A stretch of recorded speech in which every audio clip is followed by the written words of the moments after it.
Welcome to TVC News at 10. This edition features our Sunday specials. Well, tonight we're staying with the tragic incident that happened in Minna, Niger State, where at least 48 persons have died after a tanker explosion along the Agaie road, and a mass burial has since been conducted for 48 victims. Chenemi Bami reports. Residents of Dendo community in Niger State woke up to the aftermath of a tragic accident on the Agaie Federal Highway. The explosion occurred when a trailer carrying cattle from Kano to Lagos State attempted to drive past a petrol tanker that had fallen by the roadside. Eyewitnesses say the tanker spilled petrol into potholes on the road, and the trailer's hot exhaust pipe ignited the fuel, causing a massive explosion. The Niger State Emergency Management Agency arrived at the scene about 10:30 a.m. today, confirming that 48 people were killed in the inferno, while 8 others are receiving treatment for severe burns. 2 other vehicles, including a crane truck and a pickup van, were also caught in the explosion, and more than 50 cattle were burnt. A mass burial has been conducted for the 48 victims in the community.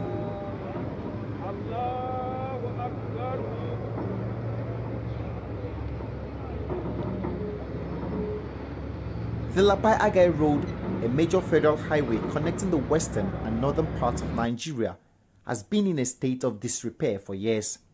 Niger State Deputy Governor Yakubu Garba expressed deep sympathy over the tragedy and urged the federal government to urgently repair the road to prevent further disasters. Chenemi Bami, TVC News, Minna. Well, let's get more insight from our correspondent, Chenemi Bami, as he joins us now from Minna. Chenemi, you reported earlier that this road accident was caused due to road repair. What is the government doing to address this situation? Hi, good evening, Esther. It's quite a sad reality on that road that has been in a state of disrepair for more than 5 years right now, as best as I can remember. And it's a federal highway that connects the north and the south. In fact, trucks carrying goods from this part of the country definitely have to use this road. And it's every time you go through that road, there's usually a huge traffic of arising from the usage of from the passage of heavy duty trucks around that place. And the state government has been trying to see how it can manage the issues on that road, but of course, its effort is not yielding any results. It was expected that last year, 2 years ago rather, when the NNPC tax credit was being used to fund some of these roads, that road was listed among some of the roads. So everyone expected that by now that road should have been fixed, but it is still in a great state of disrepair right now, and which is quite unfortunate. And beyond using roads now for the transmission or for the movement of articulated trucks, is the government looking at alternative solutions now to ensure that these trucks do not cause tragic incidents of this scale? Are we looking at, for instance, the use of rail systems or night shifts for some of these articulated trucks to ply the roads? What are you hearing? Yes, actually, train would have been, using the rail would have been the best option, but there's actually no form of rail project around this particular axis.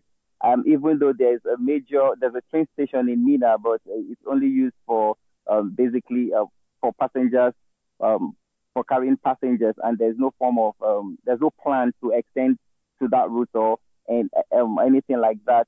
Right now, that road is, in fact, 24 hours. You have articulated vehicles going through that road. I think right now, if you even try to put any form of measures preventing trucks from going through that place during the daytime or so, it's actually going to make matters worse. This incident happened by 12:30 a.m., which tells you that the trucks were actually moving around that place, were actually passing that place in the middle of the night. So I don't know what else could be done except for that road to be fixed. If that road is fixed right now, I think it's going to solve a lot of problems. The alternative route to that place is a road leading from Bida through Minna that now leads to Abuja. But the state government has prevented articulated vehicles from flying that particular road. 1, because a construction work is going on. 2, because articulated vehicles keep destroying that road. And 3, it costs a heavy traffic inside the city of Mina. And so they've actually barricaded that road and prevented articulated vehicles from passing through. So I think they need to have a form of consensus. 3 years ago, articulated vehicles blocked that entire axis and preventing other cars from flying that road 3 years ago as a form of protest, asking the state government to open the road that leads through Mina, which the state government refused. They were adamant, they refused until they were able to. I mean, that strike lasted for, that action lasted for about 5 days consecutively, no passage on that road, until they were able to reach some form of agreement that road was going to be fixed. But till this moment, the road is still in a bad shape. Right, let's leave it as that. Thank you so much, our correspondent live for us from Mina, Niger State, Chinami Bami. We appreciate the updates there. Well, there seems to be a similar situation in Ibadan, Oyo State capital, late Saturday, but this time no life was lost. A petrol-laden tanker exploded, leading to damage of 3 vehicles and a motorcycle at Agaie area. Olaide Oyewole has more in this report. These are the remnants of the damage caused by Saturday night fuel-laden tanker explosion, which occurred while the vehicle was en route from Ibadan towards Ife. According to eyewitnesses, the tanker was attempting to navigate to the other side of the road when it hit a stone, causing a leakage. This led to the scooping of fuel from the spill, after which a spark ignited, leading to the explosion. Mr. Musa, who was still trying to recover from the shock of the incident, narrated how he survived the disaster, which burnt down his truck beyond repair.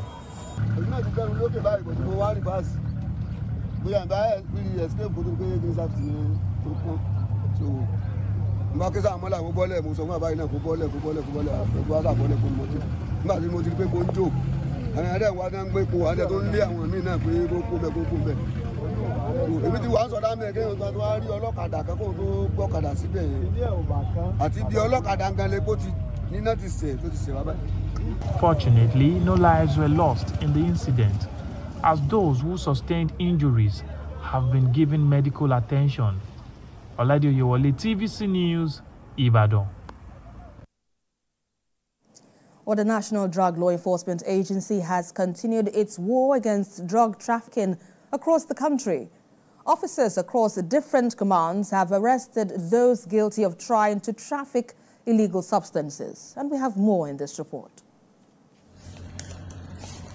Consignments of cocaine and pharmaceutical opioids concealed in ladies' sanitary pads and hair treatment cream containers heading to the United Kingdom, Ireland and Cyprus have been intercepted by operatives of the National Drug Law Enforcement Agency at 3 courier firms in Lagos State. In one of the logistic companies, not less than 30 parcels of cocaine were concealed in hair cream containers. 200 ampoules of promethazine and pentazocine injections hidden in food items and herbs heading to London were also seized by NDLEA operatives on the 4th of September. At the Port Harcourt International Airport, no fewer than 550,000 pills of tramadol were intercepted on the 2nd of September during a joint examination of a cargo that came from India. In the West, NDLEA operatives supported by men of the Nigerian Army on the 3rd and 4th of September stormed 3 camps inside the Ise-Ekiti Forest Reserve, where over 100,000 kilograms of cannabis spread across 51 hectares of farmland were destroyed. Still in the West, a raid of the home of a drug kingpin in Ilesha, Osun State, led to the seizure of 43 grams of cocaine, 23 grams of methamphetamine, more than 17 kilograms of cannabis, and a locally made pistol.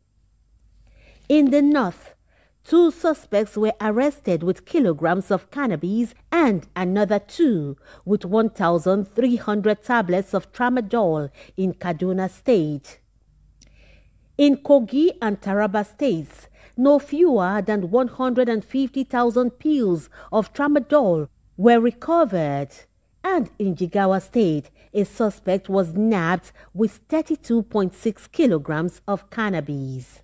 A statement by the NDLEA's Director of Media and Advocacy, Femi Babafemi, says the Chairman, Chief Executive Officer of the NDLEA, Brigadier General Muhammad Buba Marwa, retired, highly appreciates the operational efforts of the officers of the Drug Law Enforcement Agency across